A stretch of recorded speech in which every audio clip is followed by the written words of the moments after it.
En el día de hoy les traemos dos historias que los harán cuestionar la realidad y el límite entre la vida y la muerte. En el primer video, El parpadeo de Dios, exploraremos el inquietante momento en el que el tiempo se detiene y lo imposible se vuelve realidad, cuando un simple parpadeo cambia el destino del mundo para siempre. En el segundo video, El horror en la morgue, conocerán la escalofriante historia de una mujer que, tras ser declarada muerta, despertó en el frío y oscuro interior de un refrigerador mortuorio, golpeando la puerta entre el más allá y la vida. Prepárense para el terror. El día que Dios parpadeó. Había algo en el aire. Al principio, era solo una sensación extraña, esa incomodidad inexplicable que te hace revisar el reloj aunque ya lo hayas hecho 1000 veces. Pero entonces, sucedió. Fue un día como cualquier otro. Gente en la calle, coches, la rutina de siempre. Y de repente, algo cambió, aunque nadie lo notó al instante. Fue tan breve, un solo segundo, pero ese segundo fue suficiente para quebrar la realidad. Todo comenzó con los relojes. Sin razón aparente, se detuvieron. Todos, al mismo tiempo. En ese único segundo, no hubo tic-tac, no hubo avance. Solo silencio, un vacío. Los que estaban fuera dijeron que el viento dejó de soplar. Los árboles, que antes se mecían suavemente, quedaron rígidos como estatuas. Los coches dejaron de moverse y los pasos de la gente, por un instante, no hicieron eco en el suelo. Como si todo el mundo hubiera dejado de respirar. Pero lo más perturbador no fue el silencio, fue la sensación. En ese segundo, algo cambió dentro de las personas. Fue como si una sombra helada recorriera sus espaldas, una presencia invisible que no debió estar allí. Algunos dijeron que sintieron como si cayeran, como si el suelo bajo sus pies hubiera desaparecido, arrastrándolos hacia un abismo sin fin. Pero no era un abismo físico, era peor. Otros escucharon gritos. No los típicos gritos de pánico, sino algo más profundo, algo que venía de algún lugar lejano, o tal vez no tan lejano. Ecos distorsionados, como si estuvieran atrapados en una pesadilla que no era suya. Y entonces estuvieron las sombras. No todos las vieron, pero aquellos que lo hicieron desearían no haberlo hecho nunca. Eran figuras borrosas, espectros que se movían entre la gente, observando, como si esperaran algo. Y justo cuando intentabas fijar la vista, desaparecían, dejando una sensación de que aún estaban allí, justo fuera de tu alcance. La gente no podía explicarlo, pero sabían que algo había pasado. Y la teoría surgió lentamente, una teoría tan inquietante que nadie quería creerla al principio. Dios parpadeó. Era la única explicación. Por un segundo, una fracción infinitesimal de tiempo, la atención de Dios, o lo que sea que sostiene nuestra realidad, se desvió. Fue como si el universo entero hubiera sido dejado a la deriva, solo por un instante. Y ese instante casi nos destruye. Piensa en ello.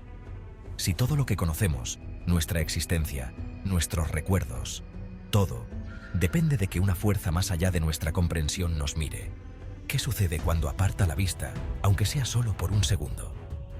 Ese día fue solo un parpadeo.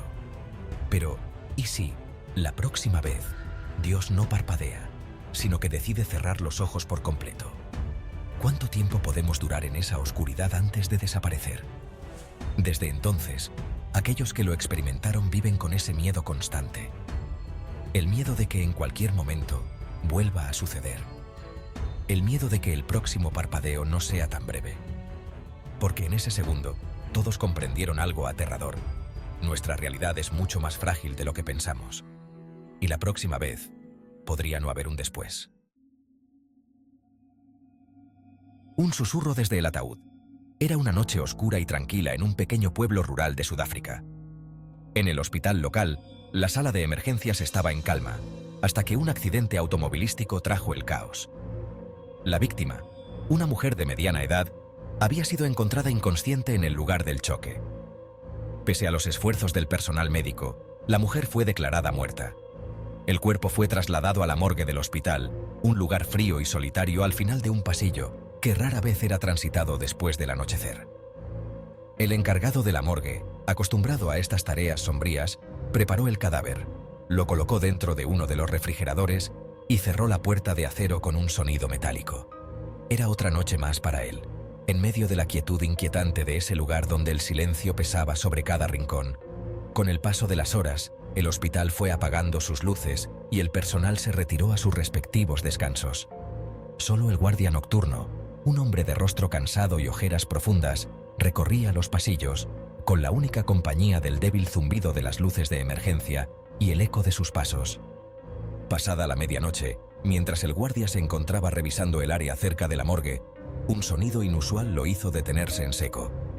Era un golpeteo, suave al principio, casi imperceptible, como si viniera de lo más profundo del edificio.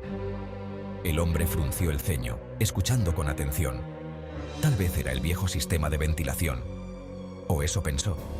Pero los golpes continuaron, esta vez más insistentes, casi desesperados, como si alguien estuviera atrapado al otro lado de una puerta.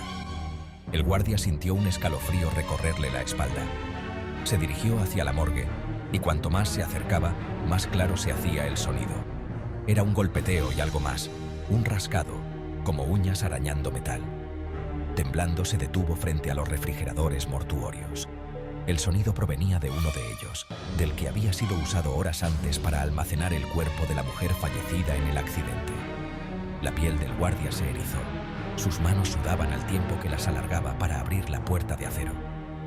Con el corazón a punto de estallarle en el pecho, abrió la puerta y dio un paso hacia atrás. Allí, en el interior del refrigerador, los ojos de la mujer lo miraban fijamente. Estaba viva. El cuerpo, que había estado inmóvil, ahora temblaba ligeramente. Su piel estaba helada, pero sus labios balbuceaban palabras apenas audibles, como si hubiera estado pidiendo ayuda durante horas. Las marcas de sus uñas quedaban grabadas en la puerta del refrigerador, testigos de su angustia silenciosa. El guardia gritó, llamando a los médicos, quienes acudieron rápidamente. No podían creer lo que veían. Tras realizarle pruebas, descubrieron que la mujer había entrado en un estado de catalepsia, una condición en la que su cuerpo parecía estar muerto, sin pulso, sin respiración perceptible, rígida, pero viva. De alguna manera, había despertado en la morgue, rodeada de oscuridad y frío, golpeando la puerta de su propio ataúd helado. Aquella noche, el personal no pudo sacudirse el horror, porque en la morgue, entre sombras y cuerpos inmóviles, uno nunca sabe si lo que yace en silencio está realmente muerto o solo esperando despertar. Felices pesadillas.